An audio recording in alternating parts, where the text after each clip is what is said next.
శుభం వ్యాధి శ్రీ గురుభ్యో నమః.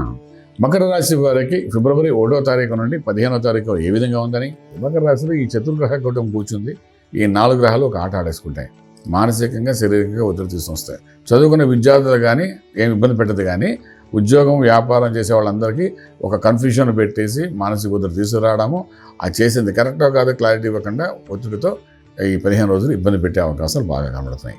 ఉద్యోగంలో కూడా ఏ ఉద్యోగం చేస్తున్నా ఆ ఉద్యోగంలో అప్పుడు కూడా ఒక నేమ్ ఫేమ్ ఉన్నప్పటికీ కూడా తీసుకోవడం డిసిషన్స్ వల్ల కొంతవరకు ఇబ్బంది పడే అవకాశం ఉంటుంది. షార్ట్ టెంపర్గా ఉంటుంది. షార్ట్ టెంపర్గా మనం మాట్లాడేటప్పుడు అవతల మందిగా కోపంగా చూసే అవకాశం ఉంటుంది. దానివల్ల మన శత్రువు ఎవడో కాదు మనమే అన్నట్టుగా మన యొక్క మాట్లాడే విధానం బట్టి జరుగుతుంది. కాబట్టి మాట్లాడేది మెడిటేషన్ చేయడం, మాట్లాడే విధానం కొంచెం జాగ్రత్తగా మాట్లాడాలి. ఎందుకంటే తన కోపమే తన శత్రువు అనే ఒక సామెత ఉంటుంది. కాబట్టి ఆ విధంగా మనకు జరిగే అవకాశం ఉంది మకర రాశి వారందరికీ. అంచేత ఈ విషయాలు జాగ్రత్త తీసుకోవాలి. మెడిటేషన్ చేయాలి, మంత్రాలు సాధన చేసుకోవాలి. కొంచెం ఉద్యోగం దగ్గర ఉద్యోగం చేసే ప్రదేశంలో కూడా మన ఫోన్లో మాట్లాడినా కూడా వాళ్ళతో సాఫ్ట్గా మాట్లాడడం ప్రయత్నించాలి. తెలియకుండానే మిస్టేక్స్ అక్కడ జరుగుతాయి. దాన్ని మనం ఎప్పుడైతే మనం కోపం తెచ్చుకుని మాట్లాడతామో ఉన్న ఉద్యోగం కూడా ఇబ్బంది పడే అవకాశాలు ఉంటాయి. అలాగే వ్యాపారంలో కూడా పార్ట్నర్షిప్స్లో వ్యాపారం చేసినప్పుడు చురుక్కున ఒక మాట అంటే అవతలవాడు కూడా పార్ట్నర్ అంటే సమభాగం కలిగిన వాడు మాట అంటే వాడు ఎందుకు పడతాడు. ఈ షార్ట్ టెంపర్తో మేము మాట్లాడడం వల్ల పార్ట్నర్షిప్స్ కూడా బ్రేక్ అయ్యే అవకాశాలు ఉంటాయి. అలాగే అఫైర్స్ ఉంటాయి. లేకపోతే గంధర్వ వివాహం చేసుకోవాలనుకుంటారు, లవర్స్ ఉంటారు. ఏదో షార్ట్ టెంపర్తో మాట్లాడితే విడిపోయే అవకాశం ఉంటుంది. అలాగే భార్యాభర్తలు ఉంటాయి. ఏదో చనువుతో 15 రోజులు మాట్లాడతారు. ఇక్కడ శుక్రుడు కుజుడు ఇద్దరు కలిసి ఉన్నాడు. శుక్రుడు అంటే మన ఇళ్ళకి సంబంధించిందే.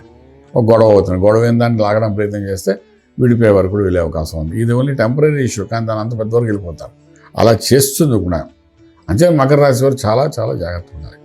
లక్కీ నెంబర్ చూస్తే నంబర్ని నిత్యము శివునికి అభిషేకం, నమ్మకం, చెప్పుకం, రుద్రం, శ్రీ సూక్తం, పురుష సూక్తం, ఏదో ఒక సూక్తం ద్వారా అభిషేకం చేసుకోగలిగితే కొంత బాగుంటుంది. అది specially film industry, pharma industry వాళ్ళకు చాలా ఇబ్బంది పడే అవకాశాలు ఉంటాయి. అలాగే ఫుడ్ ఇండస్ట్రీ, అదేవిధంగా మనం చూసుకుంటే iron, steel, cement, organic industries అందరికీ కూడా కొంత లాసెస్ అయ్యే అవకాశాలు కూడా కనబడతాయి. ఎందుకు లాస్ వస్తుందంటే నిజమైన లాస్ కాదు, మనం చేసే క్రియ వల్ల మనకు నష్టపోయే అవకాశాలు ఉంటాయి. అంతేత వీలైనంత వరకు 15 రోజులు కొంచెం బ్యాలెన్స్గా ఉండడానికి ప్రయత్నం చేయండి.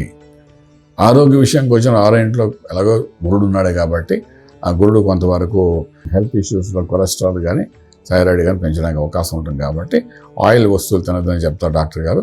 అదే చేయండి. లేకపోతే న్యూట్రిషన్ ఫుడ్ తీసుకోవడం ప్రయత్నించండి. అట్లీస్ట్ ఇప్పటి నుండి పెద్దదవ్వకుండా ఉంటుంది. మంత్రం దగ్గరికి వచ్చి చెప్పగా శివుని పంచాక్షి మహామంత్రంతో కానీ నమ్మకం, చమకం, రుద్రంతో కానీ అభిషేకం చేసిన తీర్థం ఒకసారి తీసుకోండి. 2-3 సార్లు ఈ 15 రోజులు పూజ చేయించుకోండి. ఈ రకంగా శివునిది. లేదా దేవాలయానికి దర్శనం చేసుకోండి, క్షేత్రాల దర్శనం చేసుకోండి. దీనివల్ల ఎంతో పాజిటివ్ ఎనర్జీ బాడీలోకి వస్తుంది, పీస్ ఆఫ్ మైండ్ ఉంటుంది. మీ నిర్ణయమే మీకు నష్టం కాబట్టి వీలైనంత వరకు నిర్ణయాలు తీసుకునేది కొంచెం డిలే చేయండి. పెద్ద పెద్ద నిర్ణయాలు ఉంటాయి. ఈ 15 రోజులు 4 గ్రహాలు ఉన్నాయి. అది కొంచెం పక్క జరిగిన తర్వాత మళ్ళీ మీ నిర్ణయాలు తీసుకోవచ్చు. సో ఈ విధంగా చేసుకుంటారండి. రాజమార్గంలో రాజ్యం పొందగలుగుతారు. శుభం వ్యాధ. పూర్తి వివరాలకు సంప్రదించండి శ్రీ వేదమాత గాయత్రి జ్యోతిష్యాలయం, బ్రహ్మశ్రీ మంతా సూర్యనారాయణ శర్మ గారు, Srinilayam, first floor, 101, Sai Vaibhav layout, Chitrapuri colony పక్కన, కాజాగూడ, హైదరాబాద్ 500008. సంప్రదించవలసిన ఫోన్ నంబర్ 8855559147, 8855559148, 9849996644.